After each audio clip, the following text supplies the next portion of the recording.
नमस्कार दोस्तों, स्वागत है आपका हमारे YouTube चैनल पूजा 7 स्टोरीज में। जय श्री कृष्ण दोस्तों, आज हम इस वीडियो में उन 3 परीक्षाओं के बारे में बताएंगे जो भक्ति मार्ग में आपके विश्वास को परखने के लिए ली जाती है।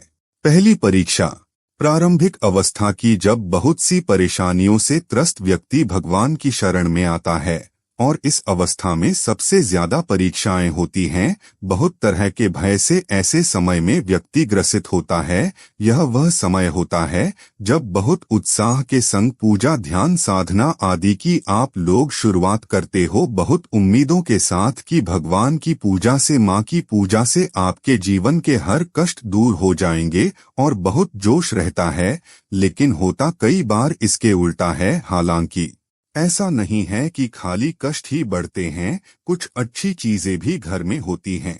यूं कि आप एक देवीय शक्ति का आह्वान कर रहे हो, उसकी शरण में आपने आप को समर्पित किया है, तो प्राकृतिक सकारात्मक चीजें आपके जीवन में होती हैं। कुछ अच्छे संकेत भी मिलते हैं प्रारंभिक अवस्था में, जैसे स्वप्न में माँ के दर्शन होना, जो भी आपकी इष्ट है उनके दर्शन होना, मंदिरों का स्वप्न में दिखना, दिव्य दृश्य स्वप्न में दिखाई देना, देव दर्शन होना, भक्ति भाव का बढ़ जाना। इस अवस्था में भक्ति भाव बहुत अधिक बढ़ता है, क्योंकि भक्त के अंदर उत्साह होता है। उसे लगता है कि जो वह प्रार्थना कर रहा है वह पूरी होगी, उसकी इच्छा पूरी होगी और सुख उसके जीवन में आएगा। तो भक्ति भाव इस वजह से बहुत बढ़ता है और एक अनजानी सी खुशी भी रहती है।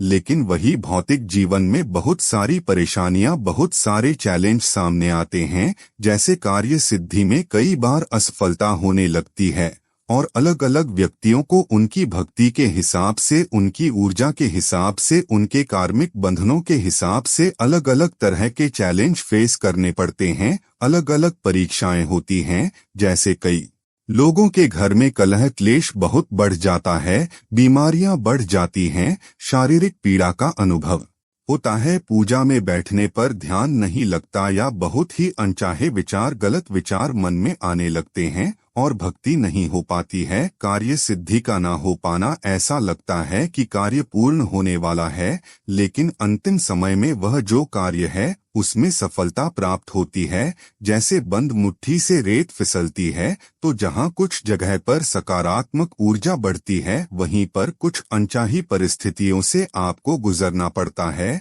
लेकिन अगर ऐसा हो रहा है, कुछ नेगेटिविटी आपको फेस करनी पड़ रही है इस समय, तो यह बहुत अच्छा संकेत है। इसका अर्थ है कि आपकी भक्ति सफल हो रही है। यह हर भक्त के संग प्रारंभिक अवस्था में होता है, घबराना नहीं है। देखिए, इसका कारण है कि जब आप नेगेटिविटी से छुटकारा पाने के लिए, कष्टों से मुक्ति के लिए इष्ट से प्रार्थना कर रहे हो, तो जो आपके पुराने कार्मिक बंधन होते हैं वह क्षीण होने लगते हैं आपकी भक्ति के प्रभाव से, आपके इष्ट की कृपा से। और इस प्रोसेस में कष्ट आता ही है। यह प्रोसेस ऐसी ही है जैसे शरीर में किसी जगह पर कोई घाव है तो उसमें पेन होता है, लेकिन जब उसकी सफाई होती है उस घाव की, और जो मवाद, गंदगी उस घाव के अंदर है, जब उसको क्लीन किया जाता है तो बहुत ज्यादा तकलीफ होती है। लेकिन यह जो प्रोसेस है, तकलीफ की, यही ट्रीटमेंट भी है उस घाव के ठीक होने का। इसी प्रकार भक्ति के मार्ग में जब आप प्रवेश करते हो तो उतार चढ़ाव आते हैं, और जो शुभ संकेत है, जो बताते हैं कि आप सही मार्ग पर है। भक्ति में आपके जो कार्मिक बंधन है, जो प्रारब्ध है, जो पाप कर्म है, जन्मों जन्मों के, वह कट रहे हैं। तो इसीलिए धैर्य रखना है, क्योंकि यह वह समय है जब बहुत कुछ अच्छा आपके जीवन में आने वाला है। अब आते हैं दूसरी परीक्षा। जब आप इस स्थिति से गुजर जाते हो तो जो नेक्स्ट लेवल आता है, उसमें किस प्रकार की परीक्षाएं आपकी इष्ट लेते हैं। तो देखिए, इसमें जो परीक्षाओं का स्वरूप है वह थोड़ा बदल जाता है, क्योंकि जो फर्स्ट लेवल आपका था उसमें भौतिक जीवन के जो भी कष्ट थे उससे संबंधित परेशानियां, यानी भौतिक जीवन से जुड़ी, भौतिक सुख दुख से जुड़ी परेशानियां सामने आती है और उनका निवारण भी होता है। अगर आप दृढ़ रहे, अपनी भक्ति पर डगमगाए नहीं, तो अब जो दूसरा लेवल है, यहाँ पर आपके कार्य बनने शुरू हो जाते हैं, आपको सफलता मिलने लगती है, या जो भी आपने मनोकामना करी थी, जो भी सोचा था वह पूर्ण होने लगता है। आपका सोचा वह पूर्ण होने लगता है। आपके पास शक्तियां आती हैं और आपको यह महसूस भी होता है। आपके इष्ट आपको अनुभव कराते हैं। स्वप्न के माध्यम से ध्यान में या जागृत अवस्था में भी विभिन्न प्रकार से आपको मदद मिलनी शुरू हो जाती है। और यह क्यों होती है? क्योंकि जो आपके इष्ट है वह किसी न किसी माध्यम से आप तक मदद पहुंचाते हैं। अगर माँ के आप सेवा में है तो माँ के जो योगिनी है, उनके जो गण हैं, जो विभिन्न अन्य योनि हैं जिनको माँ कमांड करती है, वह आपकी हेल्प के लिए हमेशा तैयार रहते हैं।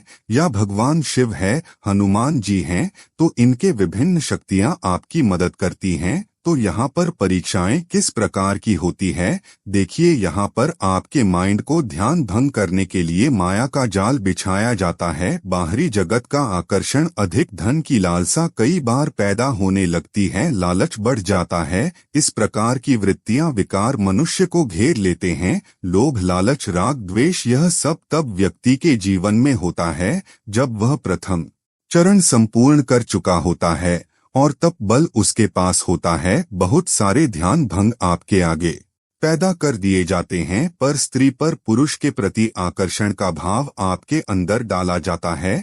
यह वह समय है जब आपकी बेसिक रिक्वायरमेंट पूरी हो चुकी होती है प्रथम चरण में, लेकिन बजाय संतोष के लोभ, लालच बढ़ने लगता है। आपको लगता है कि अब और सफलता, अब और धन, तो इस प्रकार के विकार पैदा होते हैं मन में। तो यह वह समय है जब साधक को, एक भक्त को बहुत संभल कर रहने की आवश्यकता है और इस ट्रैप में फंसना नहीं होता है, क्योंकि अगर फंस गए तो जो पुण्य अर्जित आपने किया इतनी कड़ी मेहनत से, वह सब उसका क्षय हो जाता है और एक भक्त का पतन हो जाता है। बहुत से कर्म के बंधनों से वह फिर से बढ़ जाता है, पुनः अपने को कर्मों से बांध लेता है, जिसका भुगतान उसे फिर आगे चलकर करना होता है, या अगले जन्म में जिसका भुगतान उसे करना होता है। तो जहां से शुरू वहीं पर आकर खड़े हो जाते हैं।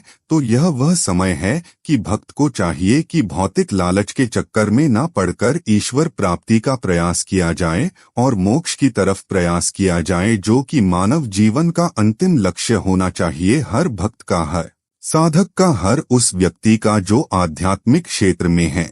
तीसरी परीक्षा, जब व्यक्ति आध्यात्मिक के क्षेत्र में या भक्ति साधना के क्षेत्र में बहुत ऊंचाई पर जा चुका होता है, बहुत आगे निकल चुका होता है। सोचिए, इतने सालों का अनुभव, इतनी कड़ी तपस्या, इतने पुण्य उसने अर्जित किए हुए होते हैं। तो इस समय की जो परीक्षा है उसमें उसको क्या अनुभव होता है कि पहली बात तो उसको संसार उसके लिए बहुत आसान हो जाता है, क्योंकि उसका सोचा हुआ तुरंत पूरा हो जाता है। बहुत सारी सिद्धियां उसके आगे पीछे होती हैं, उसके संग चलती हैं। देवी देवताओं की शक्तियां उसके संग चलती हैं और वह साक्षात इनका अनुभव करता है। तो एक तरफ तो अहंकार का भाव उसके अंदर आ जाता है कहीं ना कहीं, और दूसरी चीज की मोक्ष प्राप्ति, जो एकमात्र उद्देश्य होना चाहिए, अंतिम लक्ष्य होना चाहिए मानव जीवन का, उससे वह भटक जाता है। वह इस संसार को भोगने की लालसा का जो एक ट्रैप है, एक जो माया जाल है, उसमें फंस जाता है। मोक्ष प्राप्ति की इच्छा जिसको लेकर वह चला था वह खत्म हो जाती है। संसार के बिना मन नहीं लगेगा उसका, बहुत सारी सिद्धियां उसे मिल जाती है। तो क्योंकि वह अपने कष्ट भूल जाता है, जो पहले के कष्ट थे उसके, जिसके बाद उसने भक्ति मार्ग में अपनी साधनाएं शुरू की थी, तो वह चीज वह भूल जाता है। तो इस वजह से क्या होता है कि जन्म मरण का यह जो चक्कर है उसका चलता रहता है। वह मृत्यु के बाद स्वर्ग भले ही चला जाए, लेकिन वापस पुनः आता है, और जरूरी नहीं कि वह मानव योनि में उसका जन्म हो, वह जानवर के रूप में भी पैदा हो सकता है। किसी भी निम्न योनि में वह पैदा होता है। जब उसके जो पुण्य है वह स्वर्ग में खत्म हो जाते हैं, तो निम्न योनियों में वह पैदा हो सकता है, क्योंकि दिव्य दृष्टि तो उसकी खुली, लेकिन आत्मज्ञान उसे संपूर्ण नहीं आया, या उसने उसको आत्मसात नहीं किया। और आत्मज्ञान के बिना सिद्धि किसी काम की नहीं। और इस प्रकार जो भक्त है, एक साधक है, वह वापस गिर जाता है, पतित हो जाता है। हमें कभी भी भटकना नहीं है।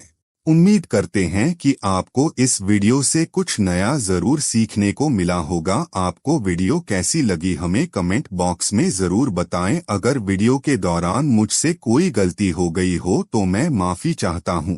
यहाँ यह बताना जरूरी है कि हम किसी भी तरह की मान्यता जानकारी की पुष्टि नहीं करते हैं। किसी भी जानकारी या मान्यता को अमल में लाने से पहले संबंधित विशेषज्ञ से सलाह लें। दोस्तों, अगर आपको ये वीडियो अच्छा लगा तो कृपया करके वीडियो को लाइक और कमेंट बॉक्स में हर हर महादेव जरूर लिखें और वीडियो को शेयर जरूर करें और चैनल को सब्सक्राइब करें। धन्यवाद। ओम नमः शिवाय।